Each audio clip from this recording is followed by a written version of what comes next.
विशेष आह्वान गर्न चाहन्छु, युवा वर्गलाई विशेष अनुरोध गर्न चाहन्छु। एकादशीको व्रत वैज्ञानिक कारणले पनि अति उत्कृष्ट मानिन्छ।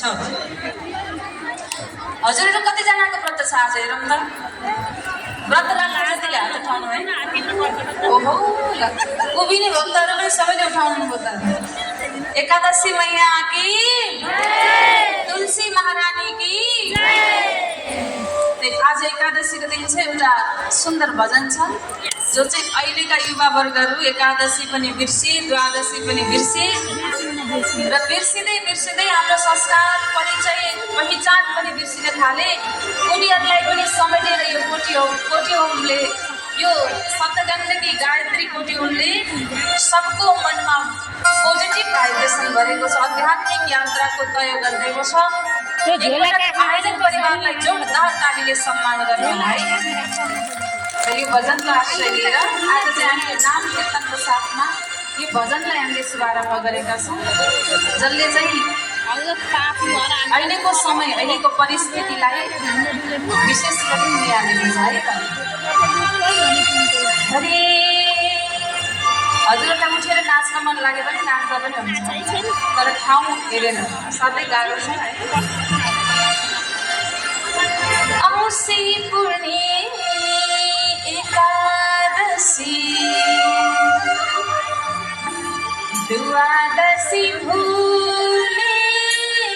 औँसी पूर्णे एकादशी, द्वादशी भूले। मठ मन्दिर धाउने छोरी, अन्तै भूले के आयो जमाना।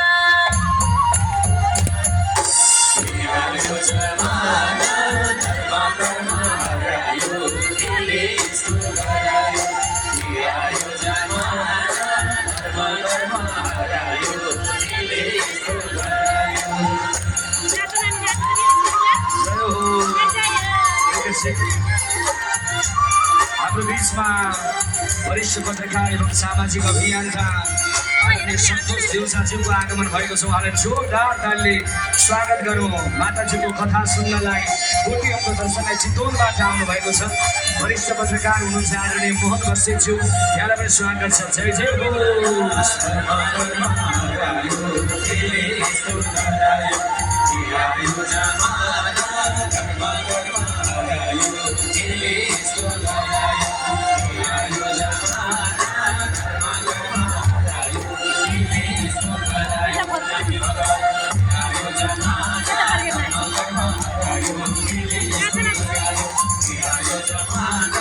यसै गरी मुसा सुवेदी हुनुहुन्छ, लोक तथा दोहोरी गायिका, यहाँलाई पनि स्वागत छ। जय जय हो।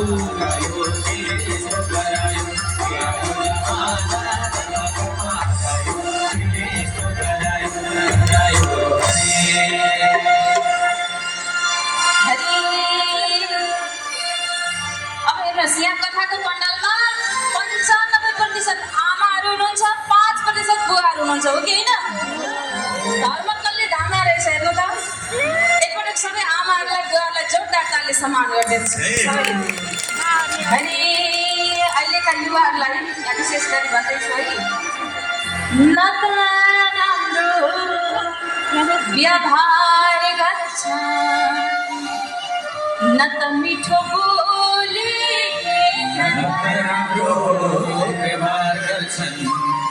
न त मिठो बोली। जोगी रे हिँड्न गाह्रो भयो आज भोलि, के आयो जमाना।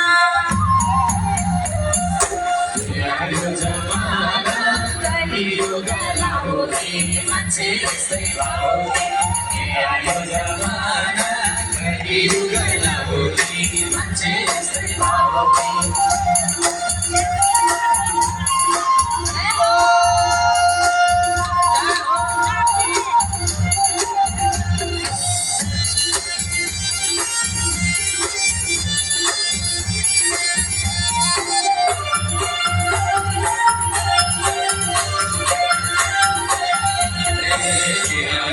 जमाना कलियुग लाउने मान्छे यस्तै भावुकी आयो जमाना कलियुग लाउने मान्छे यस्तै भावुकी आयो जमाना कलियुग लाउने मान्छे यस्तै भावुकी आयो जमाना कलियुग लाउने मान्छे यस्तै भावुकी आयो जमाना कलियुग लाउने मान्छे यस्तै भावुकी आयो जमाना कलियुग लाउने मान्छे यस्तै भावुकी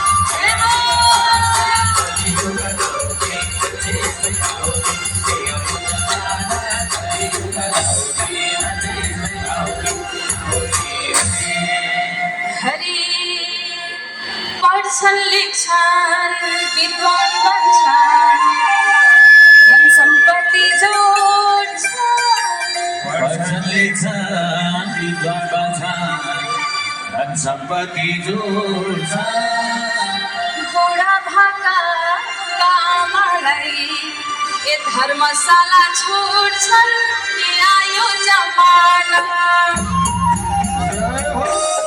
आयो जमाना आयो यस्तो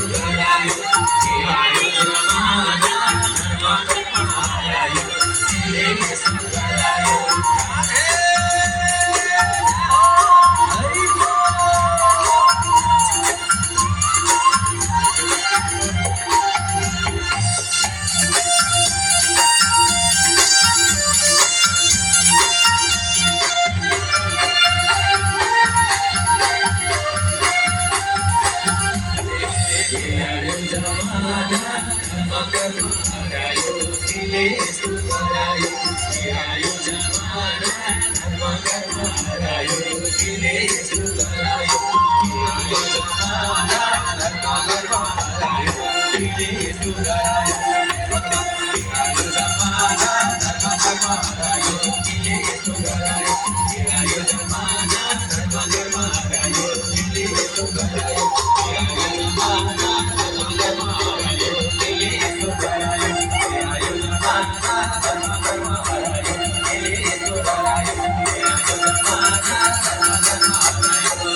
यस्तो गरायो तपाईँ अन्तिम लाइन छ है त सबैले आनन्द लिनु अनि कथामा प्रवेश गरौँ चाडबाड रीतिरिवाज मान्दै आएका थिए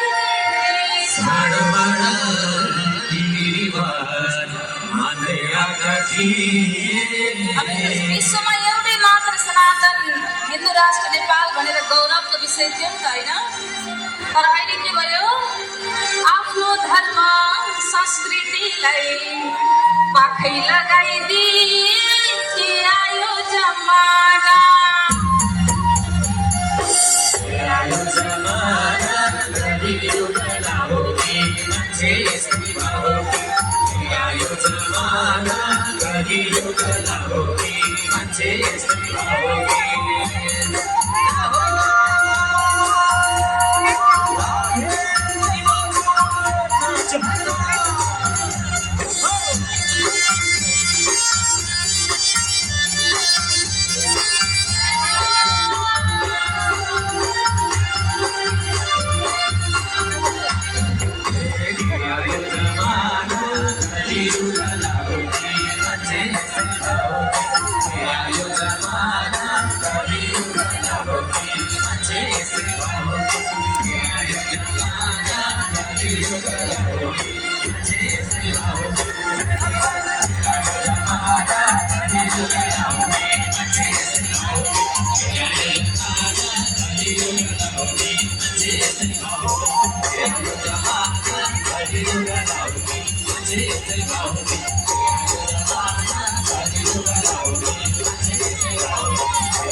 Thank you.